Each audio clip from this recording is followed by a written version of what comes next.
Thank you for joining us for this video presentation today. I'm Laura Drabik, Chief Evangelist at Guidewire, and we're going to do something a little different in this session. We have a special guest we'd like to welcome to Connections Reimagined, Steven Van Belleghem, a recognized industry thought leader and best-selling author who focuses on the future of the customer experience. Steven's new book, The Offer You Can't Refuse, looks at how popular consumer technologies have set a new bare minimum for customer expectations and up the ante on what it takes to compete in a rapidly evolving marketplace. Today, Steven will share what this means for the insurance industry specifically, including 2 big ideas for creating meaningful differentiation for your brand. And I'll be on hand to share how Guidewire empowers our customers to do just that. Thanks for joining us, Steven. Thank you, Laura. It is a pleasure to be here at this virtual event of Guidewire, and I'm very much looking forward to share some ideas about the future of customer experience for the insurance industry. Now, if we look at what happened in 2020, some people will say this is the year of COVID-19. I tend to call this the year of the biggest digital training course the world has ever seen. And I don't need to explain this to anyone because every aspect of our life has now a digital component. And I mean, just ask yourself this. If you look outside today and if you look at the world, do you still see the entire world? I don't think so. I think you see part of the world because there's this big invisible layer of digital technologies that's flying on top of us, and it's changing the way that companies interact with their customers. And because of that, I think we're in a new phase right now. In the past, we talked about digital versus analog. We talked about online versus offline. I don't think we need to do this anymore. Today, we live in this hybrid world. And that means that every interaction that a company has with their customers will have a digital component. And the cool thing is, this is no longer the exclusive right of the big technology companies. Like, take McDonald's. McDonald's is a fantastic company. It has been around for decades, and in the last few years, they've been through a fantastic transformation. I think most of you have seen this. And now they're going to take it one step further. And their secret weapon in this evolution is their app. Now, the McDonald's app is one of the most successful and the most used corporate apps in the world. Like in my country, Belgium, we only have 11 million people living in our country, and more than 1.5 million are actually using it. It's one of the most successful apps. And because of its success, they can now start the circle of life of artificial intelligence. They have this great product, they attract many users, these users generate data, and this data allows them again to optimize their services. Now, McDonald's made an acquisition about a year ago. They bought a company called Dynamic Yield, which is an artificial intelligence and machine learning company based in New York. And they're going to combine the software of this company with the data from their app to completely reinvent the experience of the drive-thru. Today, if you go to a drive-thru of McDonald's, in most of the time, the experience is exactly the same as it was 20 years ago. You go to the drive-thru, they have a menu that is the same for all of us because they use averages, which of course is a proxy to reality. And McDonald's knows this, and pretty soon they will change this. In the near future, when you go to a drive-thru of McDonald's, they will have a personalized menu, which means that, for instance, if you are a vegetarian, you will have the vegetarian options on top. You will no longer need to look for them at the bottom of the menu. And you will feel welcome because of that. Maybe you will even buy more because of this. This is a personalized service. But I love this example because it is a perfect description of the hybrid world that we're living in. It's an offline experience to go to McDonald's, but they add this invisible digital layer on top of it that changes the experience completely for the customer. Now, if you ask me what started in March 2020, it's like we stepped into a time machine. And we woke up in March 2030 in means of digital usage. We had this leapfrog. We jumped like crazy to a new era in terms of digital usage. And as a consequence, digital convenience has become a commodity. If you have it, fine, but customers feel it's the most natural thing in the world. If you don't have it, you're in deep trouble. So today it's more a negative differentiator than a positive differentiator. And we need to live with that. And in my opinion, customers these days, they have expectations that go beyond convenience. And that's what my 2 big ideas of this presentation are about. I think there are 2 ways how an insurance company can differentiate itself today to win the heart and the business of customers. and knowing that people expect more than just convenience. And to better understand that, I would like to invite you to think about this. If you think about your customers, ask yourself, what are the scarce resources that they have? I'm sure all of you think time. Time is the scarcest resource of most people, and I fully agree. Time is an important part of our life, and usually we don't have enough of it. But there are two other items in our life, resources in our life, that are pretty scarce for us. We have time, money, and energy. Most people that I meet would like to have more time, more money, more energy. There are not that many people that have enough of these three. So the question to you guys is, to what extent are you managing this? Are you an insurance company that is saving time for customers, saving money, giving energy? Or are you an energy taker, a time taker, a money taker? Ask yourself this. Maybe Starbucks is so successful because they're trying to give energy to people. AliExpress is so successful because they are so cheap. And about 65% of the US population is a client of Amazon Prime. Why? Because it saves you time, money, and energy. How is this in your organization? This is really important to know, because if we think about offering value that goes beyond convenience, it's about understanding the time-consuming, the money-consuming, and the energy-consuming aspects in people's lives. It's about understanding the human behind the customer. Now, let me give you an example. There's this healthcare insurance company called Oscar. I'm sure you're familiar with it. During the great lockdown in New York, there was scarcity for many people to have access to healthcare professionals. And as you know, it's very expensive to go to a doctor. So these guys solved this for their clients. They were like, okay, if you need to have a conversation with a doctor, we're going to take care of that for you. Within 15 minutes, we're going to give you access to a doctor, and it's going to be completely for free. Or if you need a refill for your medication, if you have a chronic disease, for instance, we're going to take care of that without any cost. At a moment like this, with these kind of services, you are adding value to people's lives. You're saving time, money, and energy from them. And I really believe that we're going to see a flip in the next few years where companies don't just focus on the customer journey anymore, but also focus on the life journey. A customer journey is about optimizing the transactional part of the relationship. A life journey is about optimizing the emotional part of a relationship. And it's about understanding the human behind the customer and acting upon that. Now, let me give you an example of another insurance company, a company called Centraal Beheer, which is part of the Achmea Group, and they're based in the Netherlands in Europe. Now, this is an insurance company that is obsessed with customers. They want to have a net promoter score of plus 50, which is unusual in the industry, but they're very close to achieving this. And their strategy is that they want to offer services to customers that go beyond selling them insurance products. Of course, they have good insurance products. Of course, they try to do their claim handling as good as possible, but they go beyond this. They want to be a partner in life. They want to be a partner for people in their house, a partner in sustainable living. And, you know, on their website, everyone in the Netherlands can order and buy solar panels now, because they know that many people in the Netherlands would like to have solar panels, but they also know that it's a big hustle for a lot of people to get them. So they created this interface which is as convenient as Netflix or Amazon. You just type in your address. With Google technology, they screen your roof in real time.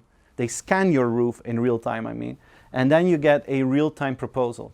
And a couple of days later, they come to your house and they install these solar panels. And you can ask yourself, why would an insurance company do this? Well, first of all, they want to be this partner in sustainable living. But next to that, just think about the data that these guys have. In the last 2 years, they had about 5,000 claims of customers that were dissatisfied about their supplier of solar panels. So these guys are best placed in the country to know which suppliers to trust and which suppliers you cannot trust. And they use that knowledge to offer additional services to their clients. But they go beyond this. They have this thing called Klushulp, which is like an Uber for chores, which is perfect for me. Like I have 2 left hands. I can't do anything in the house. I'm sure of everyone who's watching now, I have the 2 biggest left hands in the audience, in the world probably. So for me, this is paradise. And when I have to replace a light bulb, for instance, something I cannot do, then I use their app of this insurance company, I push a few buttons, and they send someone to my house to fix it the same day, which is brilliant. They add value in my life. And the cool thing is, this is not a free service. They ask money for this. It's a business model for them. And another cool thing is, This is not just open for their insurance customers, they open this for everyone in the country. And what they see is that about 50% of the people who use these services are non-insurance clients. So you can imagine the value that this brings to their business. They understand the human behind the customer and they want to become a partner in life. This is the first big idea that I want to share with you guys, how you can differentiate yourself. Laura, I would like to give the word back to you to see how Guidewire can actually help companies to implement this idea into the real world. Laura, the floor is yours. Thank you, Steven. You're so right. When digital convenience is just the cost of entry, understanding the human behind the customer is the key to creating meaningful differentiation and building deeper, more profitable customer relationships. Do it right, and P&C insurers can shift from protection-based insurance to engagement-based insurance. They can become those partners in life through personalized services that save customers time, money, and energy on an ongoing basis. For every insurer, the single best chance to become a partner in living starts when the relationship does, and underwriting. But how do you get a high-fidelity understanding of the customer at first contact, right from the get-go? Our own solution, Guidewire Cloud, makes it easy.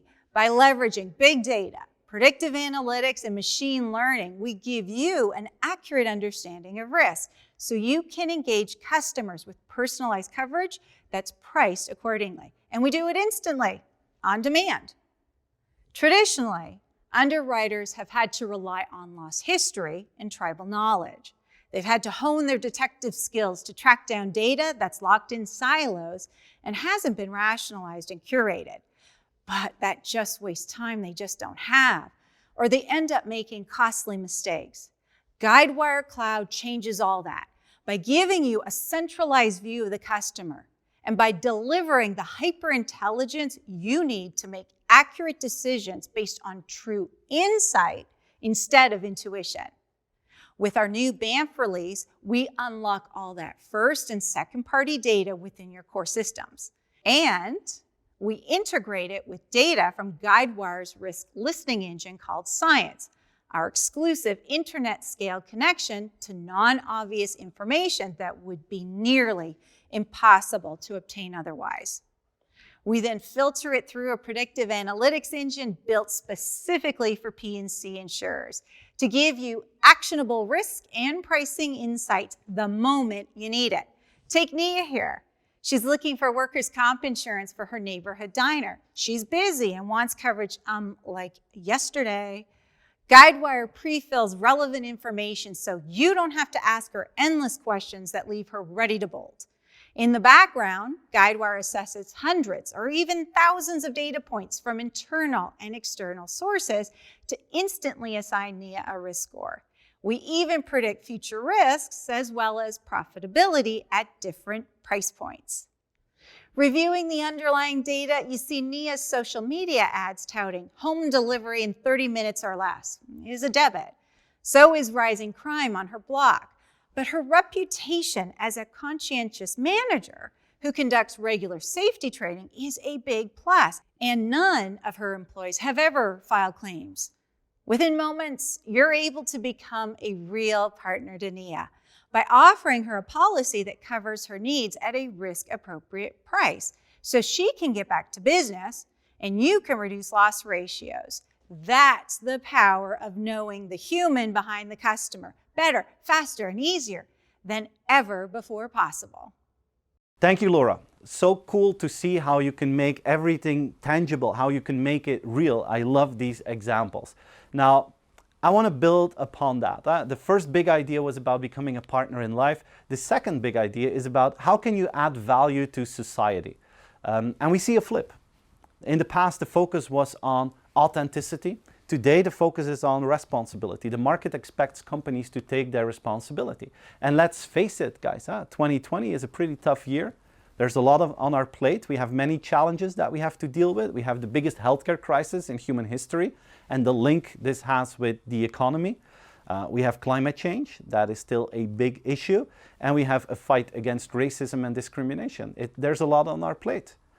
And the truth is, the market, the customer today, looks at organizations to add value with these challenges. They expect organizations to become part of the solution.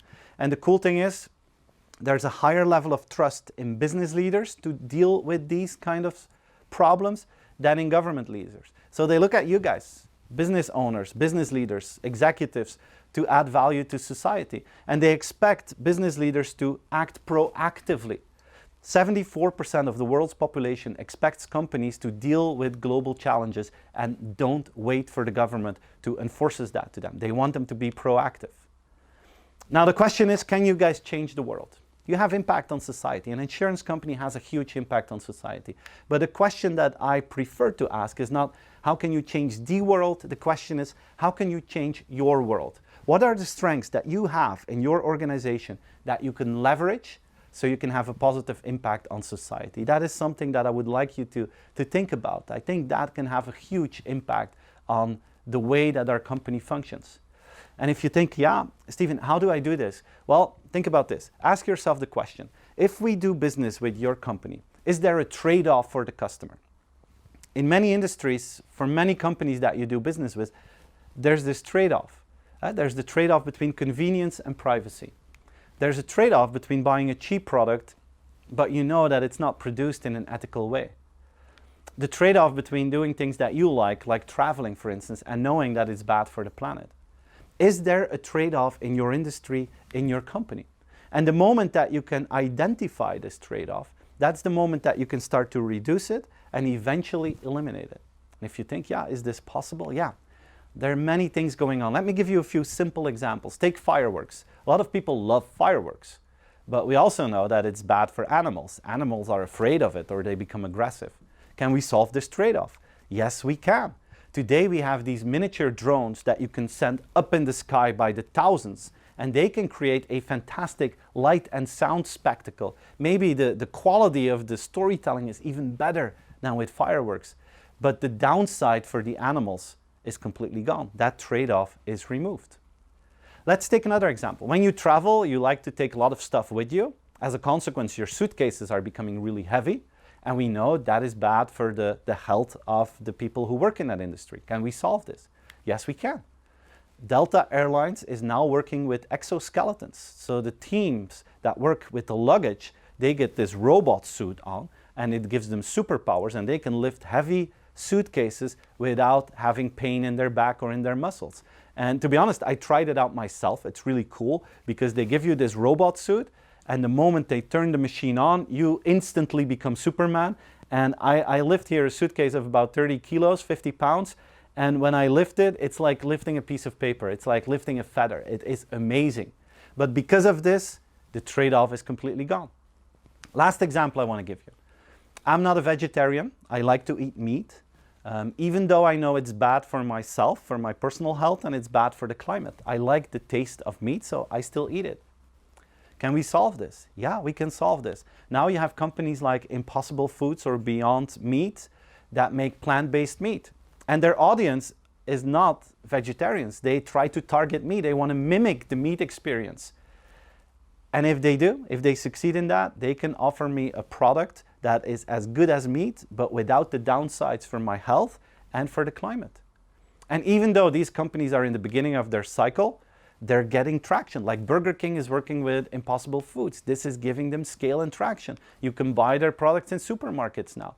So if these guys grow further and if their quality keeps increasing, they can solve this trade-off.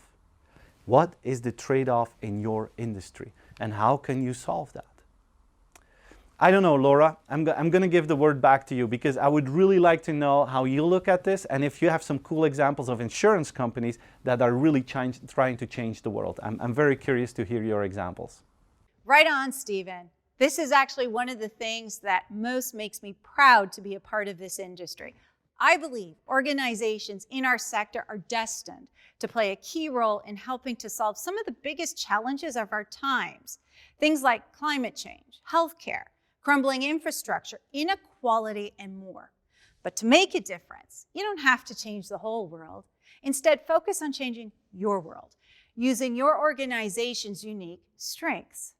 Because here's the thing, the same technologies that are helping insurers flip the playbook from a focus on products to becoming partners in life are already playing a central role in creating positive change.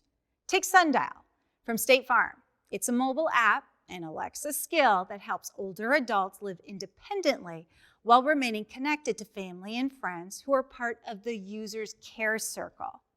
Through a central hub, these users can do quick check-ins, coordinate tasks, and manage daily activities and appointments collaboratively. When you consider that every last baby boomer will be over the age of 65 within the next 9 years, it's easy to see how this kind of connected service can make a real difference in people's lives. Another case in point, Nationwide's Make Safe Happen, a mobile app that helps parents make their homes safer for kids. Today, injuries are the #1 cause of childhood death, more than homicide, suicide, and cancer combined. Not only does this app feature safety information based on the specific age of your children, it also includes room-by-room safety checklists and links to buy products best suited for the features of your home. And then there's the Fair Plan, an insurance pool run by California-based carriers to do collectively what none of them could do on their own. Through a unique collaboration, these insurers provide fire coverage to property owners unable to get it otherwise.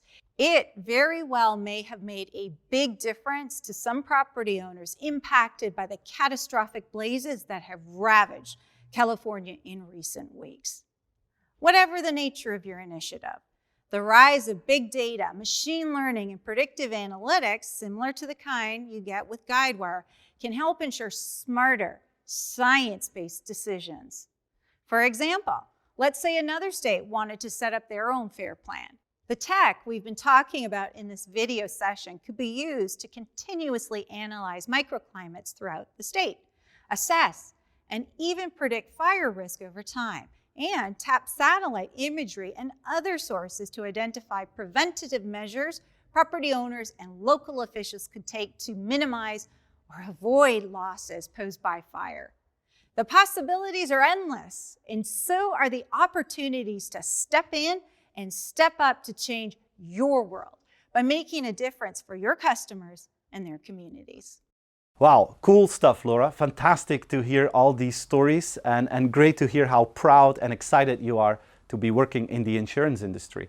I'm going to round off our conversation, our talk, and we live in this strange year, and this is a year where new customer behavior and new customer expectations are being formed.